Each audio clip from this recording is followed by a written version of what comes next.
La O. La O, miremos la O. ¿Cómo lo activaste? Esa sea la... Les voy a ayudar. Yo ya tengo la palabra A ver, ¿cuál? A ver, ¿cuál es? democracia. Democracia, pues miremos, creo que sí.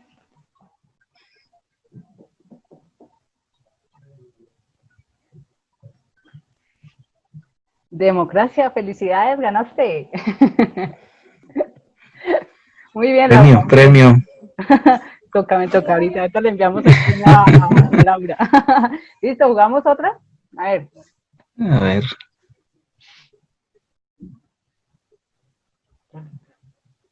A ver, otro y seguimos con el tema. A ver. Uy, pero está larga la palabra otra vez. ¿De 10? Sí, parece que sí. Sí. Como que es la misma. ¿Será? No, no creo. Bueno, vamos a ver, si no, pago puntera. No, mentiras. Uy. Uy, di algo que no debía. Listo. La A. La A, empecemos con la A. ¿Tengo una letra? Sí, La C o... La M. la M. Es como que va a ser la misma. Uy. Uy, sí, va a ser la misma. No, esa no era la intención porque esa tiene Me tocó pagar la ponchada. Sí, sí, sí. Allá. Bueno, ya por hablar, eso le pasa a uno. Listo. Vamos a ver. La D. Sí, mira, es la misma. Uy. No, ¿sabes cuál fue el error? Ya sé porque yo le di paso a iniciar. Entonces, bueno, estudiamos de democracia. Ya perdí, Desde el principio nos dimos cuenta. Sí, sí. Listo. Democracia. Ay, perdón.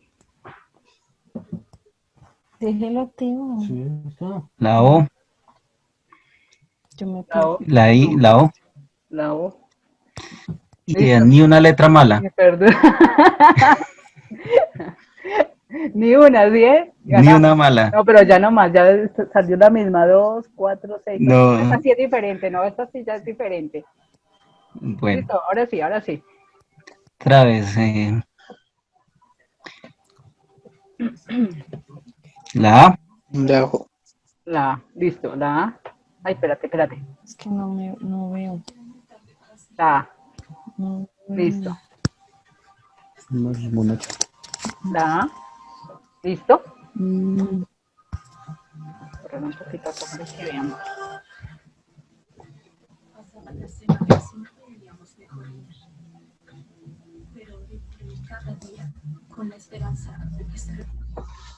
Listo, otra letra. La D.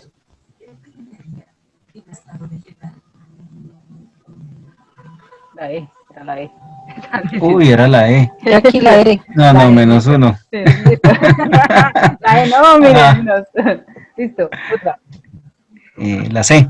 La C porque no sé. La C. Uy. No ves. A ver, otra. La N. La N. Oh my god, faltan dos. Uy. La O. La O. Sí. La I. La I. Por acá. La I.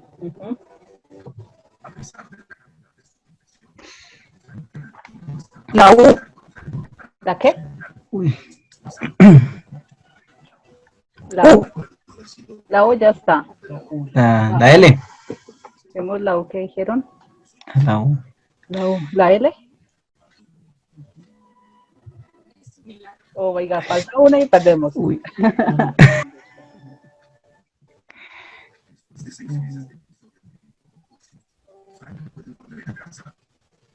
La M. La M. MM. Ah. Oh my god. Oh. Falta otra. Ya estamos aquí, ya nos falta un piecito para. Estamos a punto de morir. La T. La T. A ver, la T. La D de dedo. La T, ya. La D de dedo.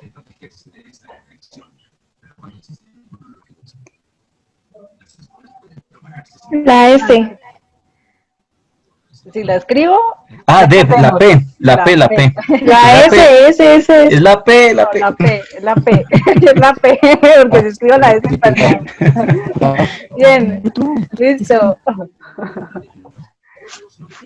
Está muy bien. Muy bien, muy bien. Muy Bueno, ahí pilos ya. todos. Bueno, lo logramos, muchachos, muy bien. Bueno, Bueno, entonces, la respuesta es diputado. sí, sí, listo. Entonces, este es como un ejercicio de los que hice dentro de este curso Sí, sí, sí. y, y es una de las cosas como más sencillas que se logran Sí, con sí, este sí. programa.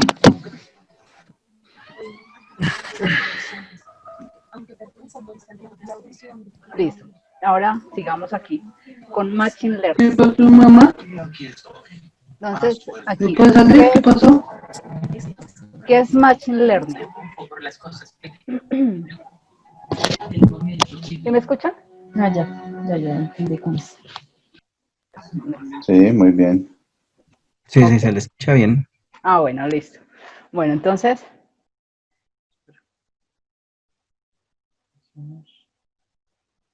listo. Entonces, aquí ahora miremos qué es Machine Learning. Bueno, Machine Learning es la ciencia de hacer que las computadoras aprendan y actúen como lo hacen los humanos y mejoren su aprendizaje con el tiempo de manera autónoma.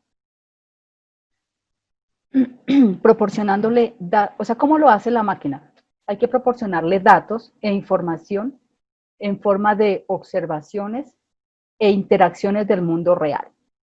¿Mediante qué? Mediante algoritmos que usan en el desarrollo del Machine Learning, se realiza buena parte de estas acciones por cuenta.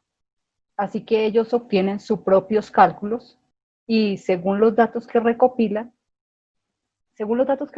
el sistema y cuantos más datos obtiene, mejor y más precisa serán las acciones resultantes o el resultado. Existen tres tipos de aprendizaje automático.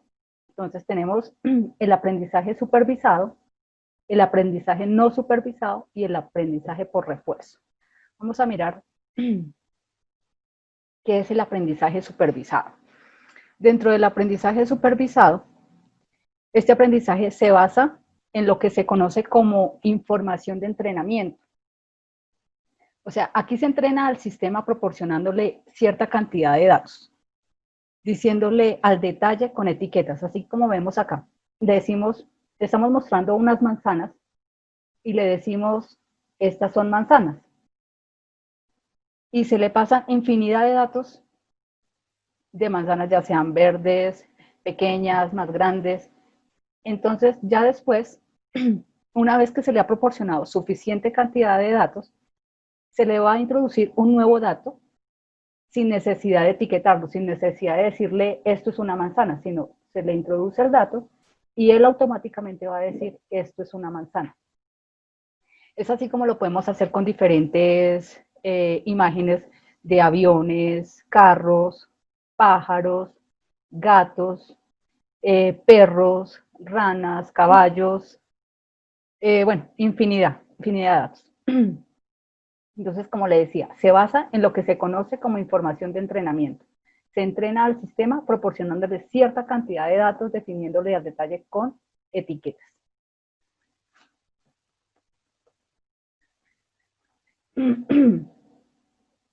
Vamos a ver lo que es el aprendizaje no supervisado. En el aprendizaje no supervisado, entonces vemos acá que se colocan cierta cantidad de datos. Entran los datos al sistema, el sistema solamente lo que va a ver es patrones, ¿sí? Y lo que nos va a sacar, ¿qué es? Formas, por colores, por tamaños. Entonces, ahí, este tipo de aprendizaje, el sistema tiene como finalidad la comprensión y abstracción de patrones de la información que se le está entregando de manera directa. Este es un modelo de programa, este es un modelo de problema que se conoce como clustering.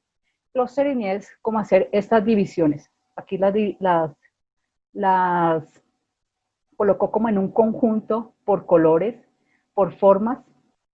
Entonces, es como cajones, digámoslo así. Es un método de entrenamiento más parecido al modo en que los humanos procesamos la información. Clustering es una técnica de minería que se utiliza en minería de datos. Este proceso consiste en hacer división de los datos en grupos de objetos similares, como les decía ahorita. Cuando se presenta esta información a través de los clústeres, se pierde algunos detalles de esos patrones, pero a la vez nos simplifica dicha información. Veamos aquí otro tipo de aprendizaje por refuerzo. Ese es un pequeño video. Lo vamos a ver y ya bueno, les voy hablando. Dice. Entonces, este aprendizaje por refuerzo, los sistemas aprenden a partir de la experiencia, como por ejemplo se puede observar el comportamiento de un coche autónomo. Cuando el vehículo toma una decisión errónea, es penalizado dentro de un sistema de registro de valores. Mediante dicho sistema de premios y castigos, el vehículo desarrolla una forma más efectiva de realizar sus tareas. Esta es una técnica basada en la prueba y error y el uso de sus funciones de premio que optimizan el comportamiento del sistema. Esta es una manera más interesante de aprendizaje para sistemas de inteligencia artificial, pero no quiere, o sea, por lo que no requiere de introducción de gran cantidad de información. Entonces, el sistema va aprendiendo por sí solo.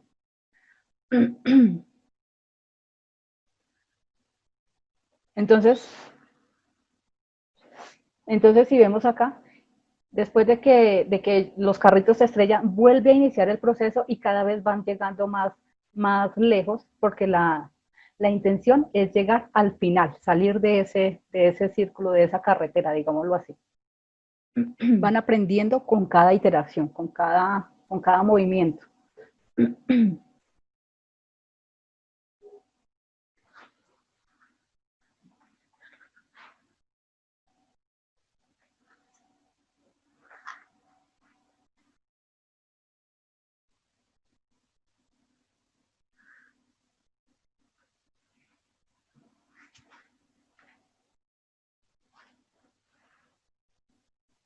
Bueno, aquí sí vemos ya, va en la generación 14. La idea es que la mayor cantidad de carritos salgan. Y es así como se va programando o se da el aprendizaje por refuerzo.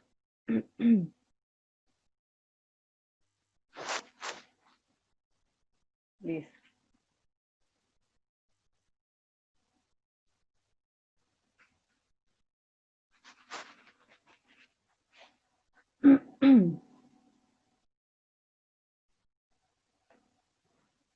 Listo. Bueno, pasemos ya aquí a lo que es la inteligencia artificial.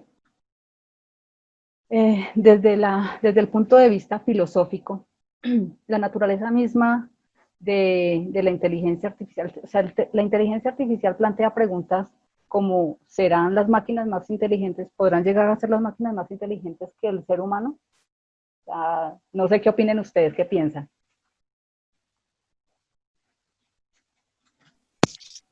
Una de las preguntas que más se hacen es si llegará la IA a reemplazarnos en los trabajos. Eso es lo que más le preocupa a la gente.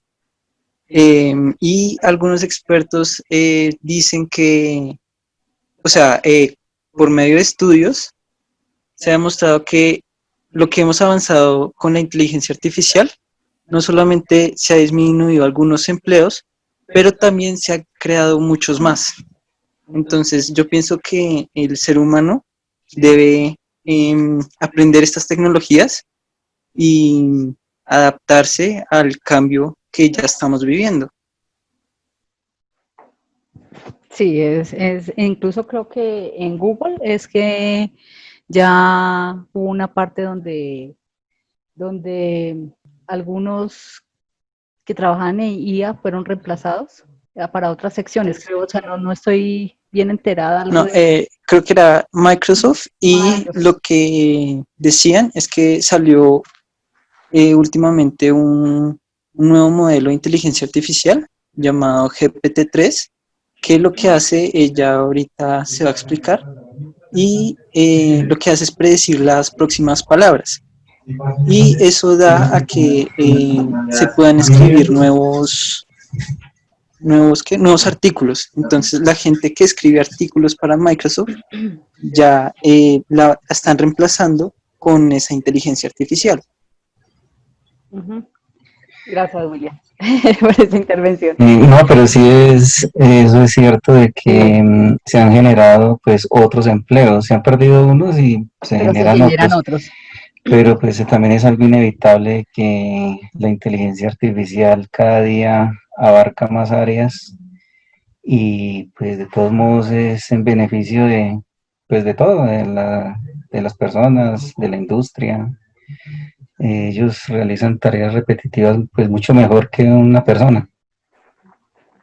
Sí, y lo otro es que por eso es que tenemos que también empezar a documentarnos y empezar a aprender de estos temas, porque pues tenemos que es unirnos al sistema y no que el sistema nos saque, ¿no?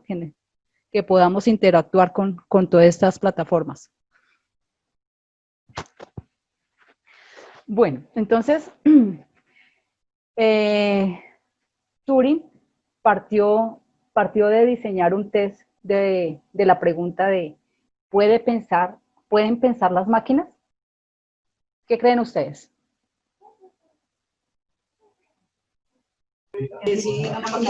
No, yo creo que pues pensar no, son programas, ellos obedecen a una programación.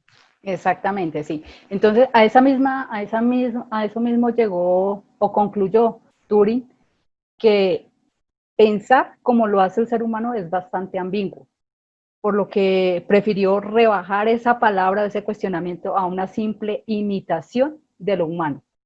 Sin embargo, el paso de su planteamiento no ha dejado de impulsar a la mayoría o la mayor pregunta sobre la inteligencia artificial. Si en algún momento estas máquinas podrían igualar o exceder la inteligencia humana. Entonces, o sea, es como el ponernos a pensar si con tantos avances y como veíamos en lo del el video del Señor, en el que la máquina se acopla tanto al cuerpo humano que el cerebro siente que la máquina es una parte más del cuerpo, o sea, no la asimila como una máquina, sino como ya parte del cuerpo humano. Bueno, entonces ahora vamos a ver cómo a través del tiempo se ha venido, o sea, el desarrollo tecnológico a través del tiempo, hemos llegado a hablar hoy en día a Machine Learning. Entonces miramos aquí que en 1950, ¿se acuerdan cuando hablábamos ahorita de la prueba de Turing? Esta en el campo de la inteligencia artificial es conocido sobre todo por la concepción de la prueba de Turing. Un criterio que según puede juzgarse la inteligencia de una máquina si sus respuestas en la prueba son indistinguibles a las de un ser humano. En 1900, ya aquí, o sea, lo que es la prueba de inteligencia artificial se inicia con esta prueba, ¿no? O sea, como empieza como el avance a lo que hoy hablamos de inteligencia artificial. Y ya en 1952, Arthur Samuel describe el primer programa capaz de aprender. Es un software que jugaba a las damas y aprendía jugada tras jugada. Ya en 1952, Franz Rosenwald desarrolla el perceptrón. Este perceptrón es el reconocimiento de caracteres. Es como es el diseño de una red neuronal. O sea, es como la neurona, que es una célula especializada y se caracteriza por poseer una cantidad indefinida de canales de entradas llamadas dendritas, ¿sí? O sea, es una neurona, parecía la neurona real, entonces, y un canal de salida llamado axón. Entonces, las dendritas operan como sensores que recogen la información de la región donde se encuentra y la derivan hacia el cuerpo de la neurona que reacciona mediante una sinapsis que envía una respuesta hacia el cerebro. Esto es lo que sucede en el caso del ser humano, ¿no? Pero entonces, ese perceptrón, él se guió por cómo funciona una neurona. Ya en 1979 se crea el carro autónomo de Stanford. Este fue creado por unos estudiantes en la Universidad de Stanford y este carro era automático, era capaz de evitar obstáculos. Duró 5 horas el carro en una sala para evitar obstáculos y lo logró en 5 horas. Ya en 1981, Gerard de Jong crea el concepto de aprendizaje basado en la experiencia. Entonces aquí un computador analiza la información y descarta la no importante. Podríamos como compararlo como con el spam, cuando le llega a uno correo y dentro del correo le dice correo no deseado, ¿no? Entonces es como es el inicio a eso. En 1985, Terry Sejnowski diseña el Net2Talk. Es un programa que aprende a pronunciar las palabras como un niño. Entonces, cuando les quede tiempito, empiezan a mirar esto y también es interesante ver cómo él desarrolla eso y cómo ese programa empieza a producir las palabras como cuando un niño empieza a aprender a hablar. Ya en los años 90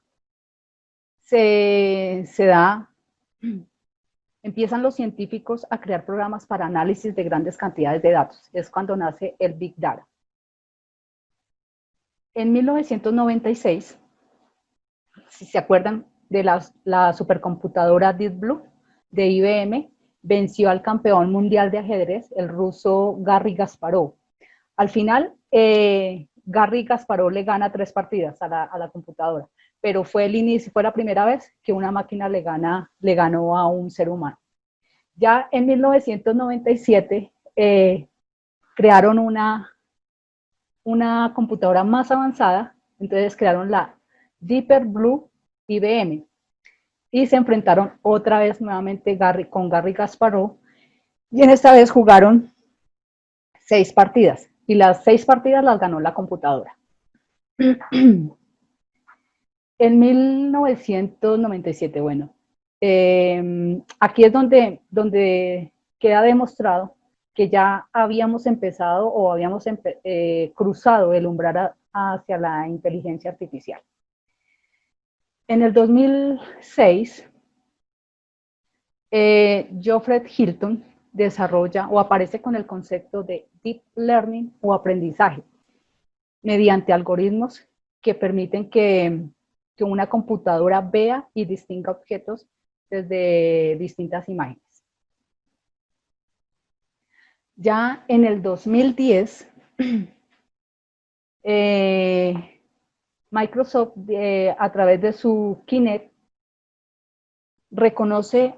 logra que reconozca 20 características del cuerpo humano a una velocidad de 30 veces por segundo.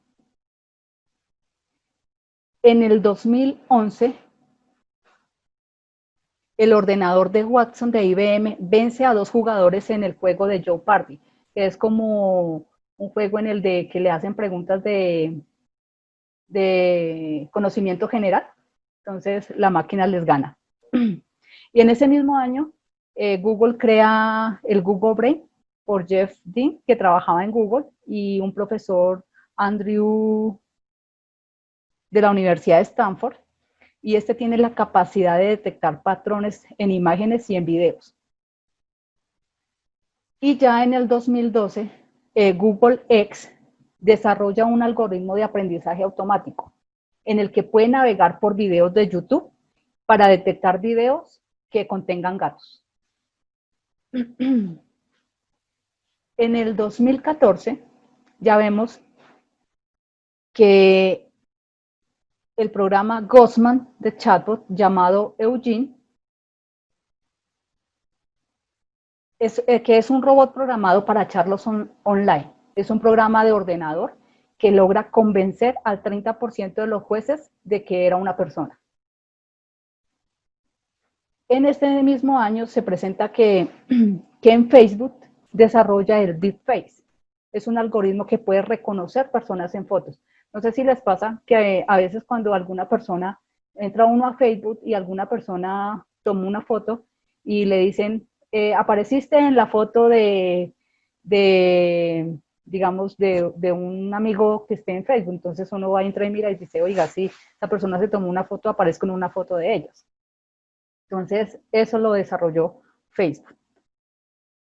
En el 2015, Amazon lanza su plataforma de aprendizaje automático.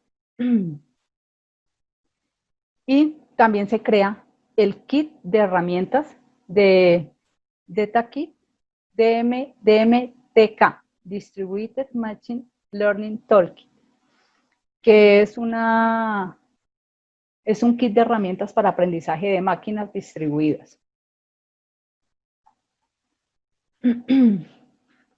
También Google, en este mismo año, también Google crea o entrena un chatbot para interactuar con los humanos. Y también se crea la OpenAI, que es una compañía sin fines de lucro, con el fin de promover el desarrollo de la inteligencia artificial para beneficio de la humanidad. En el 2016, ya hay un algoritmo de Google que vence a un jugador chino en el juego de Chino Go. Y también se presenta que también en el juego ese Dota 2, no sé si alguno haya jugado, también el algoritmo logra ganarles a los jugadores.